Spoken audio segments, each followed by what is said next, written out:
Assalamualaikum warahmatullahi wabarakatuh. Perkenalkan, kami dari kelompok 1 kelas ABT 5B pagi. Di sini kami akan membahas tentang benturan kepentingan dari perusahaan Jasa Raharja. Nama-nama kelompok dari kelompok 1 ialah Faras Eknofsah, Feminasta, dan Novi Alia. Langsung saja ya guys, kita membahas tentang benturan kepentingan dari perusahaan Jasa Raharja.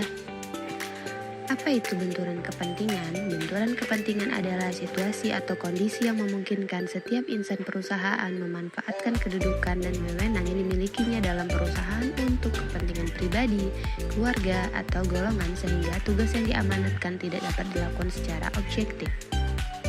Adapun prinsip dasar dari penanganan benturan kepentingan yang pertama adalah dalam pengambilan keputusan, insan jasa raharja harus berdasarkan peraturan perundang-undangan. Yang kedua, insan jasa raharja tidak boleh memasukkan unsur kepentingan pribadi dalam pengambilan keputusan. Yang ketiga, insan jasa raharja harus bersifat terbuka atas pekerjaannya dan tugas yang dilakukannya. Yang keempat, perusahaan harus menyiapkan mekanisme dan prosedur pengaduan dari masyarakat terkait dengan benturan kepentingan. Yang kelima, insan jasa raharja harus sedapat mungkin bertanggung jawab terhadap pengaturan urusan pribadinya agar dapat menghindari terjadinya benturan kepentingan.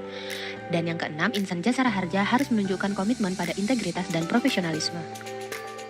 Bentuk benturan kepentingan yang sering terjadi dan dihadapi oleh insan jasa raharja antara lain yang pertama, situasi dalam lingkungan perusahaan yang menyebabkan adanya kesempatan bagi insan jasa raharja untuk dapat menerima gratifikasi atau pemberian penerimaan hadiah atas suatu keputusan atau jabatan. Yang kedua, perangkapan jabatan yang memiliki hubungan langsung dan sejenis dengan jabatannya. Dan yang ketiga, situasi di mana insan jasa raharja memberikannya jenis-jenis benturan kepentingan yang sering terjadi dan dihadapi oleh insan jasa raharja. Yang pertama, kebijakan yang berpihak akibat pengaruh atau hubungan dekat atau ketergantungan atau pemberian gratifikasi. Yang kedua, pengangkatan karyawan, promosi, pengembangan karir, serta pemberian reward dan punishment. Yang ketiga, pemilihan mitra atau rekanan kerja berdasarkan keputusan yang tidak objektif dan profesional. Dan yang keempat, melakukan kegiatan tidak sesuai dengan norma standar. Adapun sumber penyebab benturan kepentingan yang sering terjadi dan dihadapi oleh insan jasa raharja yang pertama, adanya penyalahgunaan wewenang, kedua, adanya perangkapan jabatan, ketiga, adanya hubungan afiliasi, yang keempat, kelemahan sistem prosedur operasional perusahaan, dan yang kelima, melakukan aktivitas lain di luar tugas dan tanggung jawabnya. Pencegahan benturan kepentingan pada dasarnya dapat dilaksanakan sebagai berikut. Yang pertama, insan jasa raharja harus bersifat terbuka atas pekerjaan yang dilakukan. Yang kedua, kepentingan pribadi dan hubungan afiliasi insan jasa raharja yang dapat menghambat pelaksanaan tugas perusahaan harus diungkapkan agar dapat dikendalikan dan ditangani secara memadai. Yang ketiga, perusahaan harus menjamin konsistensi dan keterbukaan dalam proses penyelesaian atau penanganan situasi benturan kepentingan. Yang keempat, perusahaan yang harus dapat memberikan akses kepada masyarakat untuk mendapatkan berbagai informasi yang terkait dengan penggunaan kewenangannya.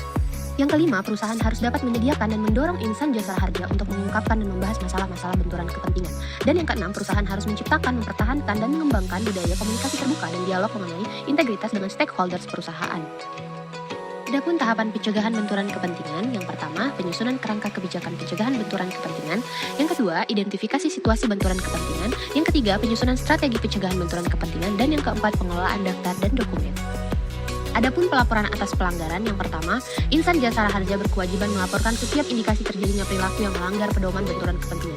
Yang kedua, perusahaan berkewajiban menyusun sistem pelaporan pelanggaran sebagai sarana untuk menyampaikan laporan pelanggaran. Dan yang ketiga, perusahaan berkewajiban menjaga kerahasiaan identitas pelapor. Adapun evaluasi pelaksanaan pedoman benturan kepentingan insan jasa raharja yaitu yang pertama, perusahaan melakukan evaluasi terhadap penerapan pedoman benturan kepentingan untuk menilai eksistensi dan mengetahui kesesuaian pedoman tersebut dengan kebutuhan perusahaan. Yang kedua, perusahaan akan senantiasa melakukan pengembangan dan perbaikan secara berkesinambungan terhadap pedoman benturan kepentingan mengacu pada hasil evaluasi yang telah dilakukan. Adapun bentuk sosialisasi pedoman benturan kepentingan yang dilakukan oleh insan jasa raharja yang pertama adalah pemahaman terhadap prinsip-prinsip benturan kepentingan harus dijadikan acuan oleh insan jasa raharja maupun seluruh pemangku kepentingan. Yang kedua, bagi pihak internal, sosialisasi diarahkan untuk meningkatkan pemahaman serta menumbuhkan kesadaran dan komitmen untuk menerapkan secara konsisten pedoman benturan kepentingan. Yang ketiga, bagi pihak eksternal, sosialisasi diarahkan untuk memberikan pemahaman tentang adanya benturan kepentingan yang ditetapkan oleh perusahaan. Mungkin itu saja yang dapat kelompok 1 sampaikan tentang benturan kepentingan perusahaan insan jasa raharja. Apabila ada kesalahan kata, mohon dimaafkan. Terima kasih. Wassalamualaikum warahmatullahi wabarakatuh.